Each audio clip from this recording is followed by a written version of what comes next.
दूसरे को कहीं ना कहीं काटती है। देखो ये रेखाएं जो बनी थी वो इस बिंदु पर कटती हुई जा रही है, कटती हुई जा रही है ना। तो आप यहाँ पता लगा लेना कि ये x का मान तो कितना है, x वाले की स्थिति में देख करके, y का मान कितना है, y वाले की स्थिति में देख करके, दोनों मान देखने के बाद में x और जो y के मान आते हैं वो यहाँ लिख देंगे और ये अपना इसका अभिष्ट हल या फिर अपना ग्राफीय हल हो गया। तो इस प्रकार से अपने को इस प्रश्न को करना है। समझ में आ गई मेरी बात? एक चीज तो ये इसमें।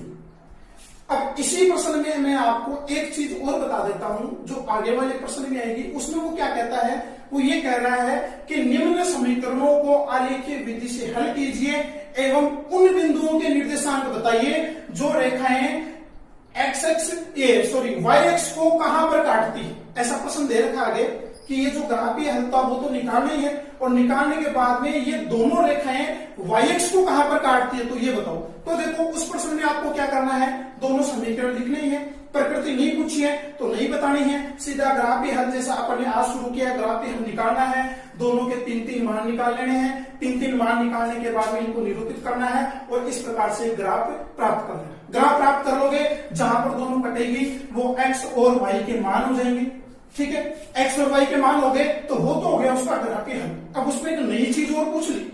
नई चीज क्या पूछ ली, उसने कहा कि उन बिंदुओं के निर्देशांक भी बताओ जहां पर ये दोनों रेखाएं एक दूसरे को काटती है, y एक्स को काटती है। y एक्स को कहां पर काटती है, उन बिंदुओं के निर्देशांक। तो देखो रेखाएं थी दो, ये तो पहले वाले समीकरण की रेखा है और ये दूसरे वाले समीकरण की रेखा है। अब प्रश्न को आप ध्यान से सुनना, उसने ये कहा था कि दोनों रेखाएं y एक्स पर काटती है।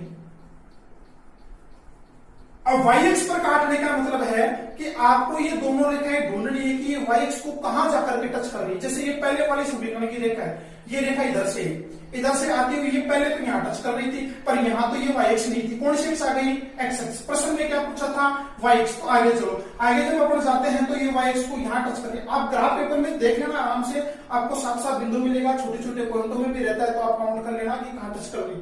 ठीक है, जहां पर कट कर रही है उस बिंदु पर y का मान देख लेंगे। ये तो पहले वाली का आ गया। दूसरे वाले की रेखा कौन सी थी, ये वाली थी। तो इस पर अपन देख लेंगे कि ये कहां टच कर रही है। एक तो यहाँ टच करी परंतु यहाँ पर तो x एक्स आ गई, जब आगे बढ़ी तो ये यहाँ टच करती है और ये इसकी y एक्स आ गई। तो ये y एक्स को यहाँ टच करती है, ये y एक्स को यहाँ टच करती है। अब प्रश्न पूछने के उसके तरीके पर ध्यान देना। वो ये कहती है कि उन बिंदुओं के निर्देशांक बताओ जहां पर ये y एक्स को काटती है। क्या पूछा आपको, निर्देशांक पूछा है। अब निर्देशांक का मतलब ये हो गया कि y का अकेला मान नहीं बता सकते आप। मान लो जैसे ये रेखा आ रही थी और ये काटती हुई x एक्स पर काटी, y एक्स को ये यहाँ काट गई। आपने कह दिया कि ये तो y एक्स को 3.8 पर काट रही है, ये y एक्स को 3.8 पर काट रही है और आपने नीचे आंसर दे दिया कि पहले समीकरण वाली रेखा y एक्स को 3.8 पर काटती है। ठीक है, ऐसा आपने उत्तर दे दिया और प्रश्न में पूछा था उस y एक्स के निर्देशांक बताओ। तो ये गलत हो गया। गलत कैसे हो गया, क्योंकि इसमें निर्देशांक के रूप में उत्तर पूछा है, न कि एक बिंदु के रूप में। बिंदु के रूप में पूछते हैं, बिंदु के रूप में देते हैं। निर्देशांक के रूप में पूछा है तो निर्देशांक के रूप में देंगे। जब निर्देशांक के रूप में इसका उत्तर देंगे तो निर्देशांक मैंने आपको पहले कहा दो बिंदु से मिलकर बनता है x और y।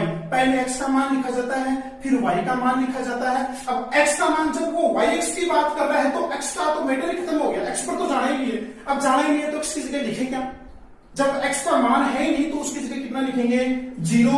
और y एक्स जहां पर कट कर रही है वो देख लेंगे, जैसे 3.8 है तो 3.8। तो अपन क्या लिख देंगे कि पहले वाले समीकरण की रेखा y एक्स को 0,3.8 पर काटती है, ये इसका निर्देशांक हो गया। सेम दूसरी वाली रेखा पर जाते हैं, ये y एक्स को कहां पर काटती है, मान लो यहाँ काट दिया, इसका निर्देशांक था 0.5। तो इसको क्या लिखेंगे कि ये दूसरे वाले समीकरण की जो रेखा थी वो y एक्स को कहां काटती है, 0 और 0.5। ठीक है, क्योंकि निर्देशांक के रूप में उत्तर दिया। y एक्स नहीं पूछ करके वो कह देता कि x एक्स पर कहां काटती है वो बताओ, कि y एक्स पर नहीं हो तो x एक्स पर बताओ कहां काटती है।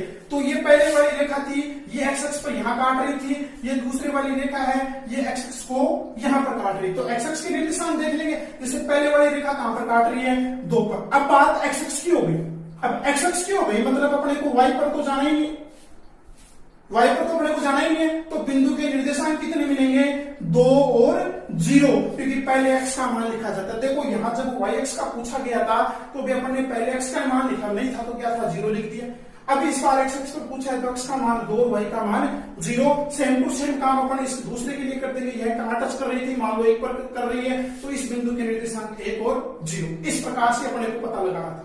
ठीक है, एक चीज और पूछ लेता है इसमें, ये कहता है कि जो ये दोनों रेखाएं एक दूसरे को काटती है तो इनके अक्षों पर एक त्रिभुज बनता है, उस त्रिभुज के निर्देशांक बताओ। तो देखो अक्षों पर त्रिभुज कहां बना, देखो ये त्रिभुज बन गया, इनके निर्देशांक बताएं। यहां वाला बिंदु कौन था, उसके निर्देशांक लिख देंगे, यहां वाला बिंदु इसके निर्देशांक लिख देंगे और यहां वाला बिंदु इसके निर्देशांक लिख देंगे। तो इनके द्वारा जो त्रिभुज बना उस त्रिभुज के निर्देशांक भी आ। तो 2-3 प्रकार के प्रश्न इस ग्राफ से पूछे जाते हैं। एक तो वो क्या करता है, इनके हल, उनकी प्रकृति पूछता है, युग्म कैसे है वो पूछता है। ठीक है, दूसरी चीज वो इनके ग्राफीय हल पूछता है। ग्राफीय हल ग्राफीय विधि से जैसे जैसे करते हैं, जैसे अपन ने बताया कि हर समीकरण के 2-2 मान निकाल लेंगे और निकाल करके उनकी सारणी बना लेंगे और सारणी बना करके वो उनको ग्राफ में आरोपित करेंगे और आरोपित करने के बाद में ये कहां काटती है वो देखेंगे।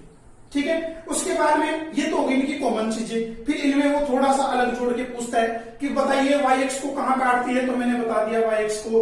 x-x को कहां काटती है, x-x वाला भी बता दिया। और तीसरी एक नई चीज पूछ लेता है कि इनके x-x के द्वारा या y-x के द्वारा या इनके निर्देशांक के द्वारा इनकी अक्षों पर जो त्रिभुज बन रहा है उस त्रिभुज के निर्देशांक बताओ।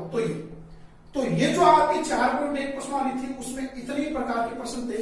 हल की प्रकृति, ग्राफीय हल, y-x को कहां काटती है, x-x को कहां काटती है, उनके द्वारा जो त्रिभुज निरूपित हो रहा उसके निर्देशांक। तो ये इतना ग्राफ का काम था, ये अपना काम खत्म हो गया। रेखिक समीकरण के द्वारा जो ग्राफ बनते हैं उनका समझ में आ गई। रेखिक समीकरण के द्वारा जो ग्राफ बनते हैं उनका काम खत्म हो गया। उसमें से यही लगभग बोर्ड में यही से इन्हीं प्रश्नों में से प्रश्न पूछा जाता है 6 नंबर का। यहीं से वो पूछा जाएगा, लगभग हर बार यहीं से आता है और यहीं से चांस ज्यादा रहते हैं वो पूछने के। 6 नंबर का एक प्रश्न पूछा जाता है। ठीक है, अब समीकरण की बात तो खत्म हो गई और अब अपनी बात जो रह गई थी, मैंने आपको कहा था कि जब पढ़ेंगे तब बताएंगे, वो थी क्या, असमीकाएं। और असमीकाएं जो रह गई उन असमीकाओं के बारे में अपन चर्चा करेंगे अगली क्लास में। तब तक के लिए धन्यवाद।